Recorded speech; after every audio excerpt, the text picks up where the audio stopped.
Hello, I am Kristen Gerst. This is Passing Notes. Today I have an amazing note investor. His name is Dan Deppen. He has, he writes, the reason why I like this guy is because he writes very interesting topics about the note space and how to invest in notes. And he puts it out, about once a week, every other week. And I really look forward to reading his blogs and reading his emails just to see kind of, how his mind works. Dan, welcome. How are you? I'm doing great. Thanks for having me on. Excellent. And so let's jump into this latest one that I read that, and I do, you are brilliant and you're such a great writer. It's very easy to read, easy to understand. And I think you spell things out for a lot of investors that you work with just to kind of get people to understand, the elementary facets of, the ins and outs of note investing. And this last one I really loved, and this is why I'm like, I got to have him on the show and just talk to him about this. You wrote about something that not a lot of people do, which are, good note investors and bad note investors. And so, I wanted to just talk to you about that. What makes a good note investor? Yeah, so in one of my recent posts, I was talking about, a lot of it was talking about some of the different sellers that you run into. And usually note investors are ultimately buying and selling at the end of the day. But I kind of try to define like what the quote unquote good ones were. So when you're, dealing with somebody who's really squared away, usually if there are any problems with the note that they're selling, they'll identify those up front instead of letting you try to figure it out on your own.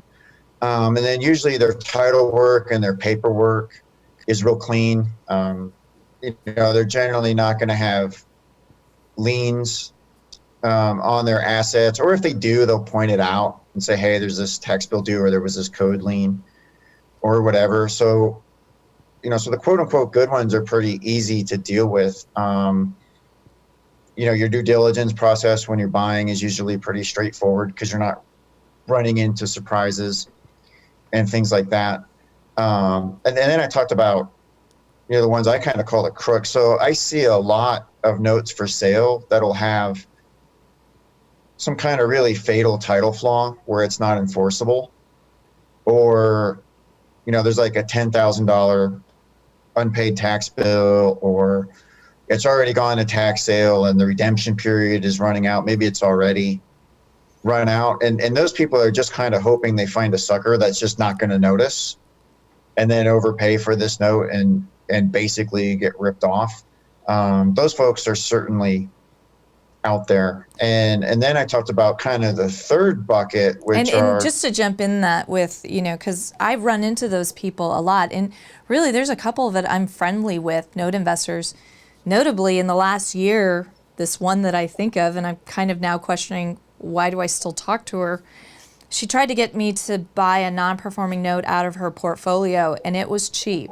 I mean cheap. She said she'd let it go for like $1,000, and it was half an acre with, this house on it, or a mobile home. It was like a mobile home, but I'm like, I can pick this up for like $500. What's the catch? It's here in Texas.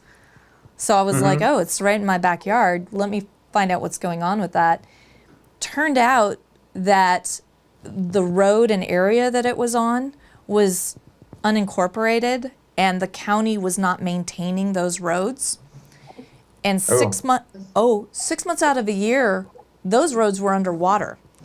And so any of the residents would park at the highway and take a boat to get to their house.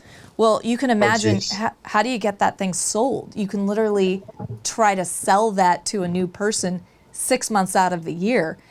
And, while she didn't try to take me for a lot of money, had I not called a local realtor just to ask about it, hey, can you take a drive-by? And she goes, oh, I know that area. No, that's underwater right now. There's no way I could get my car out there. And I was like...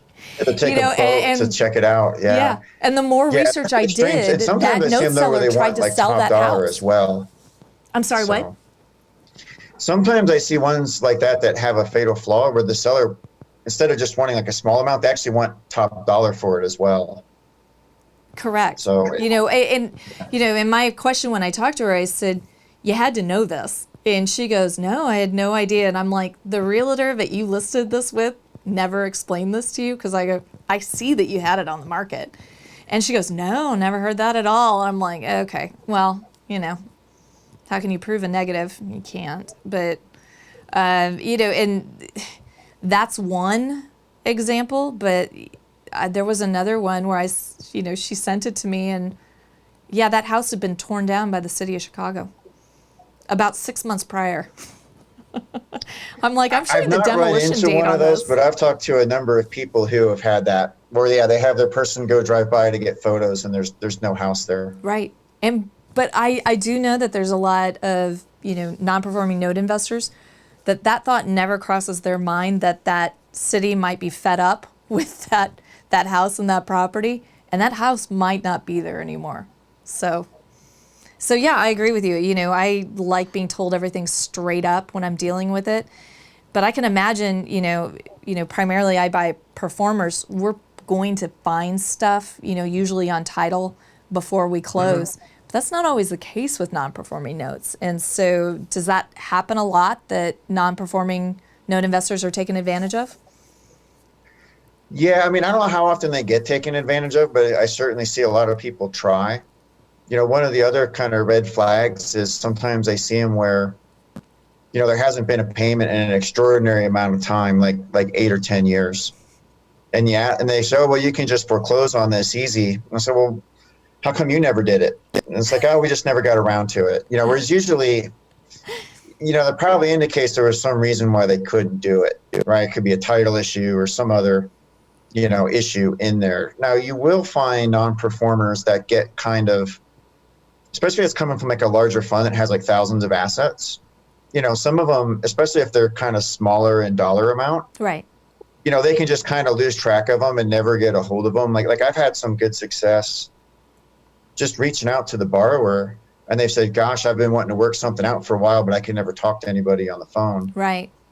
And I know but if it's something that, like a decade's gone by and they haven't done anything, or it's like an individual that owns it or something, usually at that point I stop looking because something's probably going to be wrong anyhow.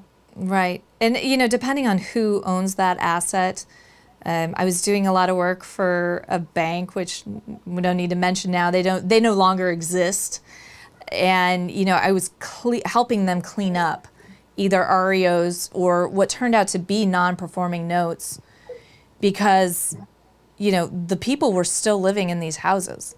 And depending on where this note is in the nation, you can foreclose on it, but until you actually go and have possession of that house back and have it secured and have those old occupants out, you're not going to get clear title on that. So, Right. And any of that can be reinstated. You're right on, I've come across non-performing notes where the paperwork was so jacked up that nobody had been paying for probably 8 or 9 years to this bank, but this bank bought bad assets from another bank, right? They bought a bank, Mm-hmm. and that bank had bought bad assets from another bank, right? So they inherited this probably 3 or 4 down. These people have no idea who to even pay money to.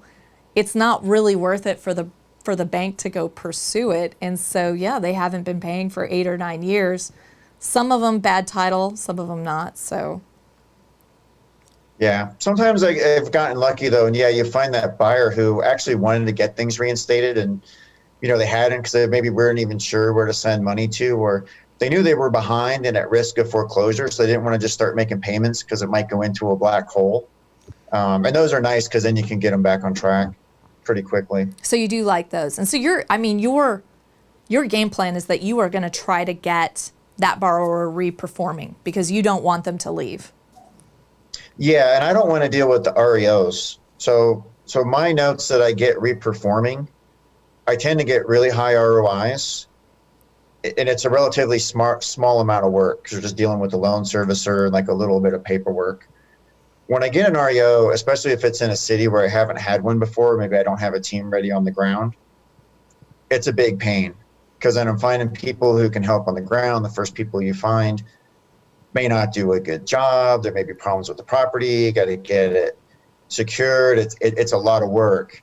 And, and then generally when I get them back, the type of borrower who either just kind of rode the ship down in a foreclosure or just signed off on a deed in lieu and left, they usually live pretty rough, right? So sometimes they do that because there was already something wrong with the property. So usually getting them in pretty bad shape. I mean, sometimes I've gotten them back in good shape and had home runs. Right. But nine times out of 10, that I've gotten upside down on. So it's like if I can get them to reperform, I have a pretty predictable, pretty high return.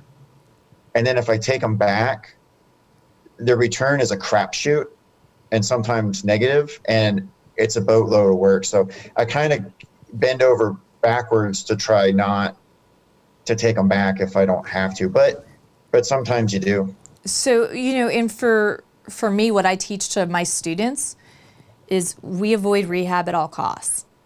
So even if it is, you want to make sure that you're buying that asset at an even better of an REO price, because you need to figure in that if you have to take this back, you might have some rehab costs, right, that you're going to have to figure in for whoever buys it. But for me, I've owner financed some pretty awful looking stuff on the interiors. Yes, you have to take a significant decrease. I mean, you're thinking that value of that property is $100,000, but unfortunately, to get it to $100,000, it might need $40,000 worth of work. And right. The key is don't go do that. Don't, you're going to have a lot more risk if you start swinging hammers. Whereas if you just, take it back and owner finance it as is, so yeah, you're going to sell it at 60, but hopefully, you did a good enough job and you picked this thing up at 30 or 40, if indeed you have to take it back. So, yeah, if you rehab, I try to avoid those. I've done a couple, but I only do it if it really makes sense or in that situation, and I feel forced. I mean, if you've got number one, you're taking on contractor risk. Right. Because they don't always do what they're supposed to do, and that can be a pain. And then sometimes they tear into stuff and then they find more things. Like I had one where I kept thinking I was done, and then there was like one more thing and one more thing. I did one in the last year where it was kind of a minor rehab. The house on the outside looked good, and when we got in, the borrowers had these dogs, and they literally tore up drywall and flooring and ate the and walls pooped everywhere. So apparently the whole place reeked. And so I had a light level of rehab done basically to get rid of the dog smell. So I painted it with this special paint that kills odors and had the vents cleaned out just so that whoever looked at it didn't smell the dog smell. So I didn't rehab the full thing, but just did what I needed to do to get it sold and then moved along. But yeah, I definitely try to minimize that kind of stuff. And we were talking about before the show, I'm currently working on one, that I took back because this woman, she wasn't going to get reperforming. There was just no way. And, yes, she signed it back very quickly, and it has major foundation problems. And I knew right there, I'm going to sell this thing as is at any cost. Even, am I losing money on it? No. But I realized, even if I was going to write up, a small check on this one or take a $1,000 loss, I think it would still be money ahead than messing around with this property for the next 2 or 3 months, getting it rehabbed and, then getting it sold. So, I went the same way. I was just like, I just want to sell this thing for cash as soon as possible. So, and again, it depends. Chew up an amazing number of hours, more than you would think. I did it, and the last time I did it a year ago. And it was a package of foreclosures from a bank that I wholesaled off, and there were 13 of them. And 2 days before closing, one of my buyers backed out. And so it was either close all or close none. And so I decided, I'm like, all right, I'm going to go ahead and I'll take it down. I'll buy that 13th house. And I'm getting it at $39,500. On paper, the thing is worth $135,000, as long as there's a house there, I don't think I'm going to lose. And I knew there was because I'd been sending, people by. I had never seen a picture of the exterior or the interior. I had no idea what this thing looked like. All I knew that it was a 3-bedroom, 2-bath built in 2007. And, I sent somebody over there because I was just going to stick it on MLS at like 60,000 and just be done with it super fast. And the realtor that I sent over there said, "Have you seen this thing?" And I go, "No." She's like, "It needs paint, carpet, and some appliances." And I'm like, "Oh, wait, maybe I do want to do this." So it was turned into a home run deal. It was out in the middle of nowhere, so I got my first exposure to one. I never went to the house, never saw it. The contractor I found on Facebook, and my realtor oversaw what he did. It took more time. It took me like 2 weeks to figure out how to get water and power turned on to this thing because it was out in the middle of the country. There were some extra things that popped up, like, replacing the PVC line to the septic tank and stuff like that, cleaning out the septic tank. I'd never had one of those to deal with. And but overall it turned out to be a great deal. But again, you got to buy it right. And if you're buying it at, 25 cents on the dollar, 30 cents on the dollar, you've got some room. You've got some margin of error there if you have to take something back and rehab it. Yeah, definitely over time, like in my model, I've like increased the margin of error on the REO scenario.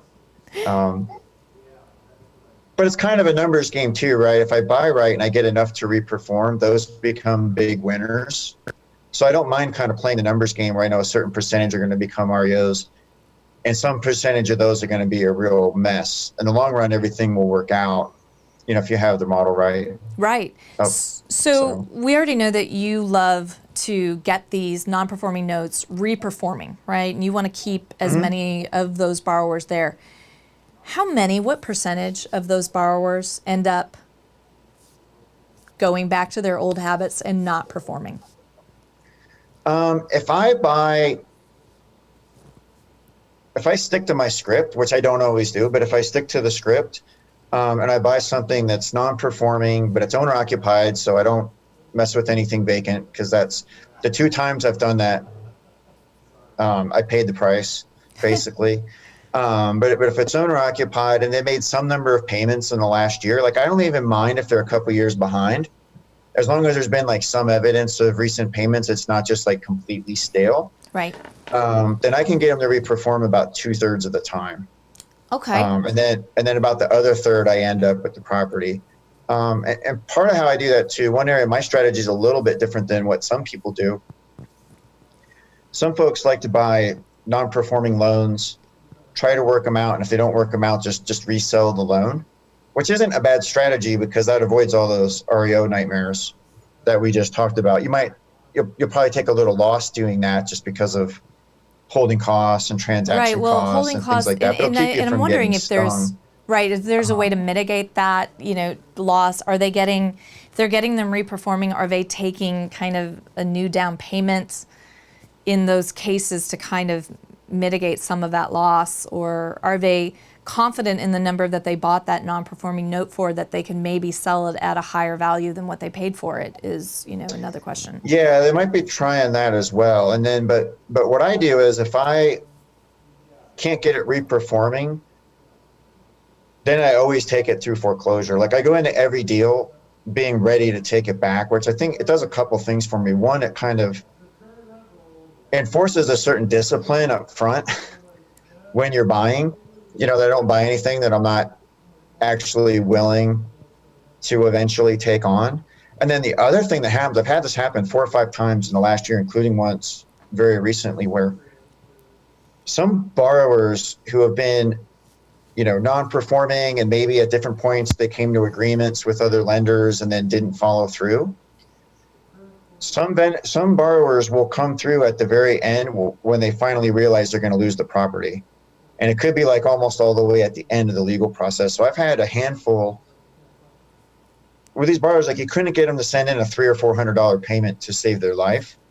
And then they made like a $5,000 to $7,000 reinstatement. Wow. To save it at the end. So I've had a number of borrowers who will blink at the very end. And some of them I think have been kind of trained by And other lenders who own the note, where like they tried to work it out with them and they couldn't, and then they gave up and resold it. So I think some of these borrowers are just expecting you to give up and resell it, and then when they realize you're actually not going to do that, they do what they need to do to stay. So I think that there's a lot of wisdom in that, and it goes back to what I've said from the beginning, human nature being what it is. I've seen notes sometimes that have been sold, resold, 3-4 times, and in that mix, they've agreed to loan modifications and then not upheld to them. So it's kind of like, okay, yeah, sure, we'll sign up for your loan mod. And then when they don't make any payments on that, they're like, oh, wow, this was a bust. And so they go down the road. That's why I'm a little faster to the, hey, you missed your 20-day. This is now the situation. And I just go into it going for the house to take the house back. I just find it's faster. And I don't, I really don't like people who don't pay their bills. Sure. And yeah, I don't want to encourage. It's something I couldn't contemplate, right? Like, it's hard to imagine, like, just like I'm going to live rent free for 6 months and see what happens. Well, and that's the whole thing. I mean, you're even talking about what are we talking, there are people out there right now who never lost their job. There are still, I have to question, if you've got all of these people who aren't paying their rent, right? But up until July, they were getting an extra $600 a week from the government. They were making more money than they had been before, but they're still not paying their rent.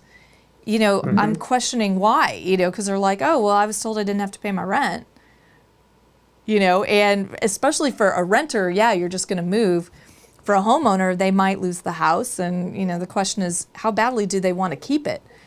And there might be some that, yeah, they really would like to. They're like, oh, I'll just move. But why hurry out the door? I've been living for free for the last 5 or 7 years. Yeah. So what I do is, throughout the process, I send a lot of letters to borrowers, like, especially just when I first buy the loan, as we're going through the same process. And do you feel that they read those letters? They're like nicely worded, but I try to explain, like, clearly up front. And sometimes I even put this in there, like, I realize other lenders have had this loan and resold it.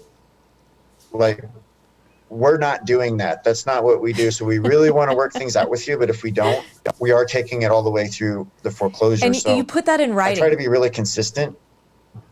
And put that in writing. And my only thing is, okay, yeah, I believe in human nature, and people who don't pay their bills will then return to not paying their bills, or will, as you said, think that, okay, they're just going to sell this again because that's what happened the last 3 times, and I get to continue living for free.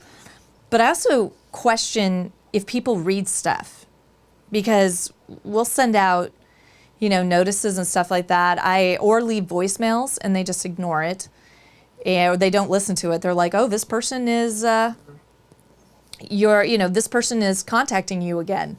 Okay, well, I already know what they want. Delete. I'm not going to listen to that again. The way I get their attention is I have a person go out, wherever this is, it doesn't matter, and I instruct that it's to be printed out on pink or bright yellow paper, something very eye-catching, and the very top of it just reads, "Foreclosure is imminent," in huge block letters. So if they don't get anything else from this pink piece of paper that's taped to the front of their house, I have never, every time I've ever had that delivered to the front of a house, I've been called that day. Oh, that's a good idea. I should start doing that. I have used door knockers before to go try to make contact, and yeah, that often can work. I love door knockers. No, and those are the people who, even if they're not home, boom, just put this piece of pink paper up there and they will call you. And this is when I've been trying to chase people down for 4 weeks or so, and I'm just like, you know what? We're done with this. You haven't responded to any of these. You're past your 20-day. When I start talking to people, it's, hi. Yeah, they're like, well, I know I owe you $3,000. I'm like, well, unfortunately, it's not $3,000 anymore. You owe $62,000 in change, and I'm going to need that if you want to keep the house. And right there, they realize how serious the situation is. And I kind of just, give them the options. But if they'd already burned through a loan mod with me, or I'd given them numerous chances to catch up and, not be behind in their mortgage, I'm going to want to take it back. Yeah, for sure. Yeah, because sometimes, like I said, like sometimes when you do start taking it back, sometimes it could just be the demand letter gets their attention. Other times you got to go pretty far through the process, and then they kind of blink at the end, and they sometimes, like, I don't know if they robbed a bank or what the heck they did or where they came up with the $6,000. Sold a But kidney. yeah, sometimes they end up saving it at the end. And that's amazing. Can you give that a percentage? I mean, is it 50-50 when you're going into that, realizing you're going to foreclose on it? I've had 4 or 5 actually percentage wise, it's not real big. It's definitely like under 20% that would do that. The majority, we get some kind of agreement in place, and then sometimes they don't quite follow through on the first one, and I'll kind of like try it again. But yeah, sometimes those don't work at all, and you just got to get, all the way to the mat. Yeah. And then they do. So, but I've been surprised more than once. The more I've done these, the borrower types that I do kind of try to bucket them in different behavior modes, but it is kind of all over the map, and you never quite know what you're going to run into. And I'm often surprised in one direction or the other. So I've been really shocked at some of these reinstatements, but I've had other borrowers go bad where I had to take the property back that I never thought I was going to have to. So right. It's hard to predict. So, and do you find that it varies between, say, market? Because I know that you're all over the place, just like I am. So if you're nationwide, do you find that certain I guess what my question is, you hear a lot of negative connotations, the people in the South, or, and the people of the South are like, oh, those guys are from the Northeast, and, all Californians really are crazy, right? So the bulk of what I have is like Michigan, Indiana, and Ohio, but then I have a bunch of stuff in like the Carolinas and Mississippi. I haven't really noticed a difference by region. I suspect some of it is the condition of the property. So if the property's got some major problems, they're going to be more likely just to let it go. And some of it is just their attachment to the property. Some of the people I talk to, and I float the idea of a cash for keys, and they just don't even entertain it. They're like, no.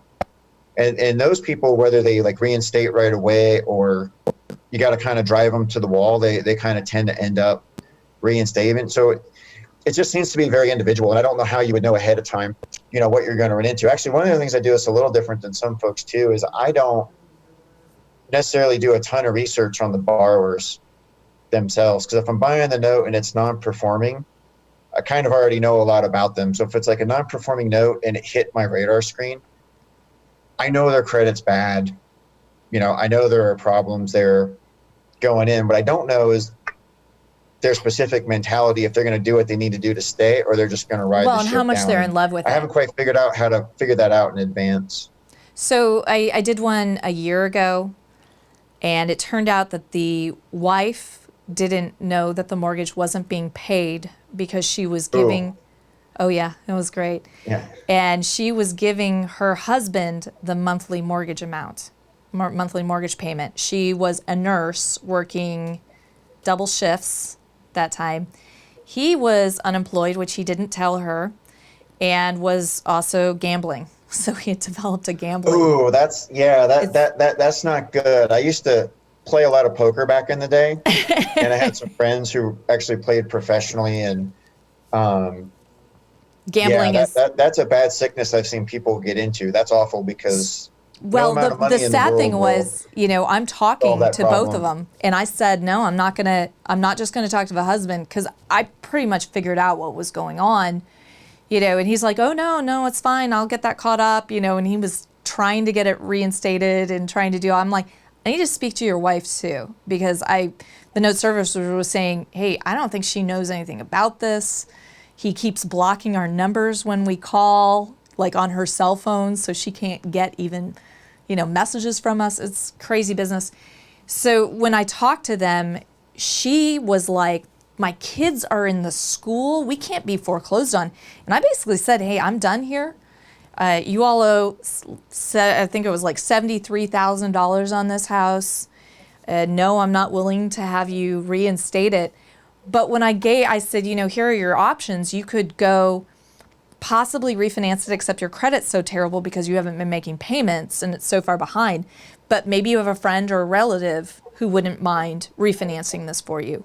And I said, the other thing you can do is you can sell it to maybe one of those We Buy Ugly Houses buyers. There's not enough time. I go, I'm giving you 2 weeks. So there's not enough time to actually go put it on MLS. And I said, and your third option is that I will give you $1,000 and, in exchange for your keys, and you sign a document over to me and you just move out. And she wouldn't have it at all. She was like, no, this is my house.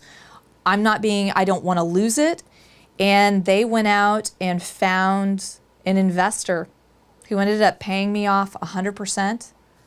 Wow. Yeah, in a week, the full unpaid principal balance, and just paid it off in a week, and then he rented it back to them. Wow, that's nice. That's a big win. Yeah, I've not had one quite like that. So yeah, and it's out there, but that's where I'm looking at it. I'm like, yeah, if they truly want the house, they're going to find a way to keep it. Either they're going to they'll bring money back and reinstate it. I said that wasn't an option, just because we'd already tried that twice before and it failed. And I'm like, no, we're not doing that again. I'm like, so pay it off. Yeah, or gambling addiction is tough. I mean, that can be every bit as bad as like an alcohol or drug addiction. Yeah, it's going to be hard to work with. Yeah. So, well, and when I didn't know about that until he confessed it. Because I was like, your wife says that she's paying this, where is it all going? And, he's just like, she doesn't know that I'm gambling. And if you tell her that the mortgage is this far behind, she's going to divorce me. And I'm like, oh, gee. I'm like, you're putting this on me? I'm like, seriously? So, yeah, no, it's an interesting dichotomy, but I understand not wanting to do, I think people should do, especially note investors, buy the paper, invest in the paper. Rehab, if you take the cue of a bank, be the bank. Banks are not going to go in there and renovate even an inch of that house after they foreclose on it and take it back. They might winterize it, they might secure it, they might change the locks, but that's about it. The rest of it, they're just going to sell it and get it off their books. Yeah, I try to stay away from rehabs. I've done like 2, only because in that specific situation, it kind of made sense where I was going to be better, felt like I was going to be better off. But yeah, generally speaking, I don't do anything with it. I mean, my plan is not to get the REO anyways, and it's a relatively small percentage. So once I do, I'm just generally trying to offload it as quick as I can. Well, and a lot of that too depends on the size of the note. And if you're talking about something that has an ARV of $70,000, where your complete upside might be $5 or $10 grand for doing all the work of renovating it, compared to something that might be an ARV of $500,000, where renovating it, you might actually walk away with a 6-figure profit. Yeah, you renovate that one, and then you just unload, the non-performing note. I could see arguments for both, if it's. Yeah, exactly. And I mean, most of my properties are contract for deeds that are sub $100,000 properties. So, if I try to rehab something like that, one, I've got a risk that the contractor goes sideways, doesn't do what they're supposed to do, and then I got the risk that they start tearing into it and they find more stuff, and the scope is actually bigger than what I thought. You can get upside down very quickly on that kind of stuff. So, but you still call it, so for your contracts for deed, you foreclose on them? Yes. Did you Yeah, hear? or I mean, sometimes it's technically a forfeiture depending on the state and the circumstances, but yeah, no, I'll take those back as well. And I mean, and those, $5,000 to $7,000 restatements I got were all on contract for deeds. So they're a little more risky, but you can get them at better prices. But yeah, there's a little bit higher risk reward ratio with those. Right. No, absolutely. As well as there should be. But you were Yeah. saying that you're now getting a lot of success. You started modifying your contract for deeds and putting them into mortgages. Yeah, so I've been increasingly converting them over to conventional mortgages and then seasoning them for a little bit and reselling them. So especially if I have a borrower that completed a trial payment plan and forbearance, so one of the things I like to do too is, so typically when you're buying a loan, you're buying it kind of based off the unpaid balance. Right. But if it's non-performing, it may have some potentially much higher payoff amount, which you don't really want to factor that in your pricing because some of that may or may not be collectible depending on how it was serviced. But the way I like to structure the agreements is if the borrower comes through on the trial payment agreement, I will take the remaining arrearages, roll them into the principal balance, create a new mortgage. So now they're on title, and then just oftentimes stretch out the term to keep the payment the same or get the payment wherever they need it to be to make it work. So now once I've done that, I've increased the unpaid balance on the loan. And now I've got a mortgage instead of a contract for deed that I can sell for a higher percentage. So you can start to do really, really well No, and I on some of agree. And I those. mean that's the only thing that I would do with a contract for deed is I would convert it into an actual mortgage. The question becomes in, let's say Michigan, for example, right, where you do see a lot of contract for deed. It's very, very common. What's the difference in foreclosure on, say, that you've seen from a mortgage to contract for deed? Oh, in terms of like time and money to do Right. it? Yeah, so typically, depending on the state and depending on the circumstance, like if the borrower gives you a hard time, I find a lot of variation even um, like on the same type of loan instrument in the same state. But generally speaking, like if it's a contract for deed and you can do an actual forfeiture, you can usually get those done within a couple months. And a lot of times I've only had like $2,000 in legal fees. Sometimes it's more. Mileage varies a lot on Sure. these. Whereas if you're doing, especially like a judicial foreclosure, you're often looking at like 9, 12 months, could be longer depending.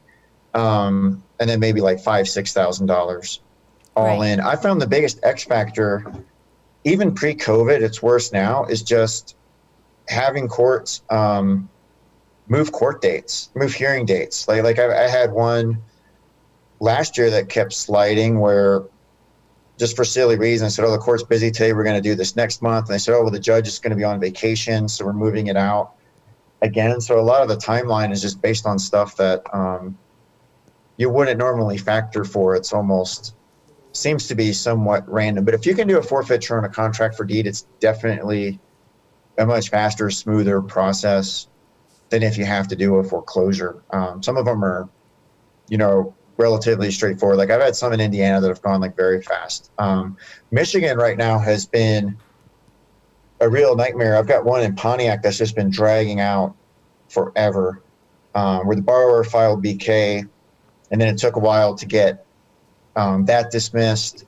And then by the time we were ready to start the forfeiture again, COVID had happened, so the courts were shut down. Now the courts have been open for a while, but now they got this giant backlog because they were closed for several months. So now I'm just trying to get On the a hearing docket date, and this somewhere. thing has drug on and on and on and on. So yeah, and I mean, and right there, that is why I always, I teach and I preach deed in lieu. Foreclosure is a last ditch effort. I'll pay. I mean, for me, especially what's going on now, is it, as you said, sometimes foreclosures can run you 9 to 12 months. Well, think about, lost interest there, plus $5,000 or $6,000. So, if I can, even if somebody goes, hey, I'll do this, I'll give you keys, but I don't want 1,000, I want 5,000. In a lot of cases, yeah, it's worth it to do that and just get that property back right away, clean, right? They're signing it over to you so you don't have those title issues. But I learned that pretty much the hard way, getting started owner financing back in 2008. And they had that tax credit refund thing going on where, it was basically up to $80,000. And so I was having this, $72,000 first with an $8,000 second. And the agreement was that, okay, they're going to do this, get their tax credit refund, and pay off that $8,000 to me. Well, I'm basically letting people who have been marginal renters, right, their entire lives, turning them into homeowners. And I had 3 file BK on me because all of, they're not financially savvy enough to know, hey, this is going to mess up your credit for a while. Not that they even really cared, So as soon as they got, as soon as I filed foreclosure on them, all of a sudden they got, 50 letters a day going, you don't have to lose your house. Come talk to me. I can save your house. Well, yeah, they save it through BK, and then that's a whole new learning experience of, what to do there. So I try never, I'm like, don't ever file foreclosure on one of my houses. I'm like, that is very, very much that's a last step for me because I want to make sure that they don't know about a BK option saving their home. Yeah, if you can always get a deed in lieu or something else, that's always better. And the other thing I'll do sometimes with cash for keys is structure them in a 2-step process. So I'll give them like half the money to sign the documents. Because at that point now, once they do that, I don't have to do a foreclosure or forfeiture. I can just do an eviction if I have to. And then the other half when they actually get out. So sometimes people will sign the documents, I don't know, thinking that you're not going to follow through or something like that. But with some of those borrowers where they're not paying and they're talking about a deed in lieu, but not quite doing it. I mean, sometimes if you just kind of show up every day and go, want $1,000, want $1,000, want $1,000. Some people eventually they say, well, yes, I do. And then you can get them going that way. So my trick with the deed in lieu is that I send out a mobile notary. And when they sign? Yeah, I do that as well. So, but no, and it's all done at one time. So I give them 2 weeks. I said, you have 2 weeks to get everything moved out to the curb. I need it broom swept. You don't have to paint. You don't have to make any repairs, nothing. Just everything's got to be out. I said, then I send out the mobile notary. Mobile notary takes photos, pictures of everything. You can actually get them to do this for a little bit extra. Usually I throw them about $50. And they take photos of everything, make sure everything's cleaned out, and they've got the cashier's check from me. So they go, all right, here, sign the deed in lieu. Signs, it's notarized. She hands over a cashier's check. Yeah. And again, mobile notaries are so handy for different things. And like you said, some of the really good ones will do like all kinds of stuff. They will. They will. And people are like, well, I've never found one that has that listed as, stuff that they'll do. And I'm like, you would be surprised the amount of people that are notaries.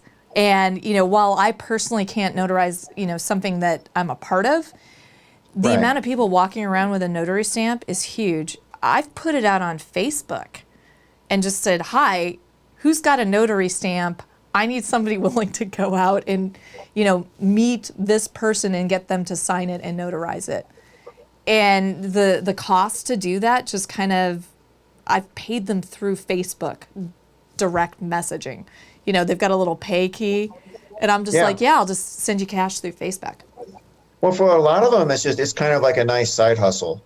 Right. And so they'll do other things as well. It's like, I'll pay this for the notary, and could you do these other things for me? And a lot of times they're like, yeah, sure, while I'm at it. So exactly.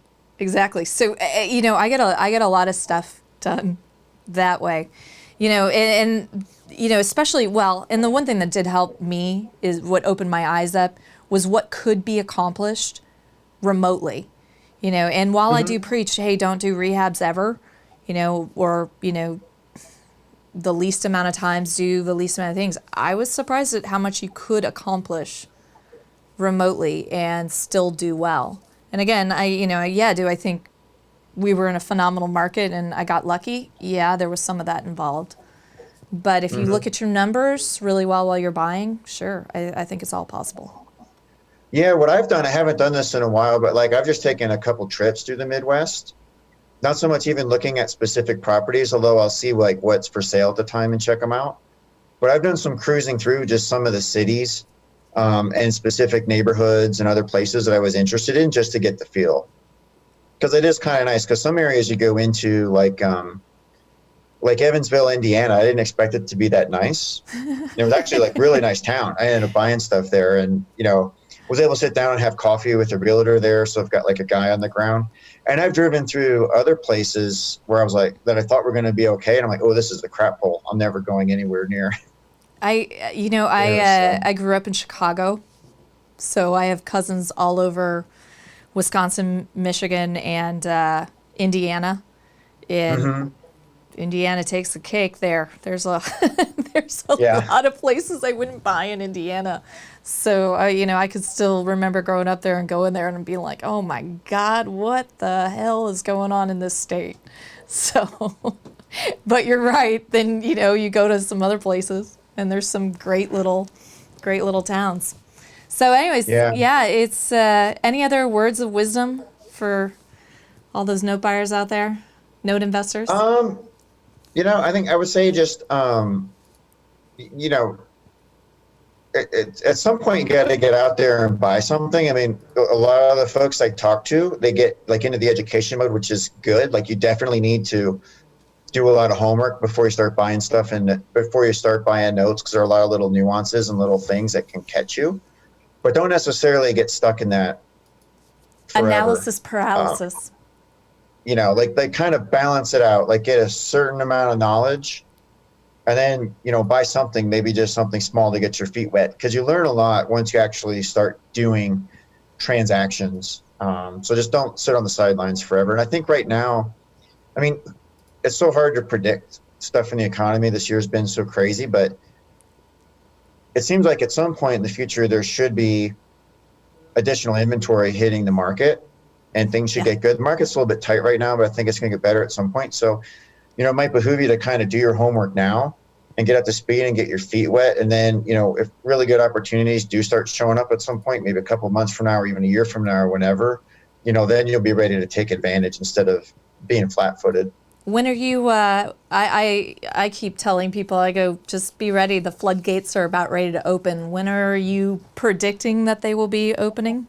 Defaults are at a record high right now. I mean, yeah, I don't really have a prediction because I think this year I've been so wrong about everything. It's a little hard to predict. Like when COVID hit, I thought we'd see inventory hitting sooner, and I thought more of my portfolio, my loans that were reperforming or just performing, I thought more of those would go bad. Like I've been really pleasantly surprised at how well my borrowers have hung in there, and a lot of other people I've talked to or other people who do multifamily and renters have seen kind of a similar thing. I would guess it's going to be at least 6 months, but I don't know. It's really a crapshoot. I don't really have any strong convictions about the timing. I just know eventually it's going to happen. That part I do know. Yeah, and I just keep, everybody's going, well, there's no way it can't happen. So, I'm looking at, right. I just keep looking at unemployment numbers and I'm looking at default rates, and we could end up in January and the CDC could halt evictions again, or we might all of a sudden go into a really bad second wave like what Europe's going through right now, and a lot of municipalities might just shut down and halt foreclosures again just because the courts are closed. So again, we don't really know what's going to happen and, where, what that's going to shake out and look like. And we also might get a bunch of new stimulus here. They keep threatening it, but they haven't figured it out. So that might kick the can down the road as well. So I agree with you. I'm kind of excited to see, what the new reports show for September 30th, right? What did this past quarter look like? Where are all the defaults sitting at, default rates? Because I think once banks start looking at what their main competition and their main competitors have on their books, going, all right, do we need to start this train moving and start unloading some of this stuff before these other guys start unloading so that, we can clear our books before. Yeah, it's interesting how that will play out, right? It could be to where, none of the banks are doing anything, and then once one starts, then it's like a rush to the door. All of a sudden. Who knows? I mean, when you're looking, all of all of that is public record. And just like we're sitting here looking at this to see what kind of defaults they have on their books, all of their competitors are looking at the same thing going, all right, how bad is it down the street? Is he going to start unloading his non-performing notes? I want to get mine gone before, before the market's flooded with them, because once all of that stuff goes out at one time, the prices go down because you've got this huge supply and, not as many buyers out there looking to buy them then. Right. Yeah, it'll be interesting to see how the next year or so plays out. But yeah, I think the inventory will show up at some point, just a matter of when and how. Yeah. Wonderful. Well, thanks for joining me. It was a pleasure, as always, talking to you. Yeah, no, thanks so much for having me on. I really enjoyed it. Yeah. And if anybody wants to get a hold of you, how can they get a hold of you? Yeah, so they can, so my website is just fusionnotes.com, or you can just send me an email at dan@fusionnotes. Awesome. That's the easiest way. Excellent. Well, you are a wealth of knowledge, and I always enjoy talking to you. My name is Kristen Gerst. I am the owner of Capricorn Mortgage Investments. Capricorn will buy your performing mortgage notes. We buy nationwide, and I'm also looking for non-performing notes if you've got them. I run the Note Group, which if you're interested in learning how to invest in non-performing notes, I am here teaching all about it. Anyways, thank you for tuning in today, and we will see you again down the road.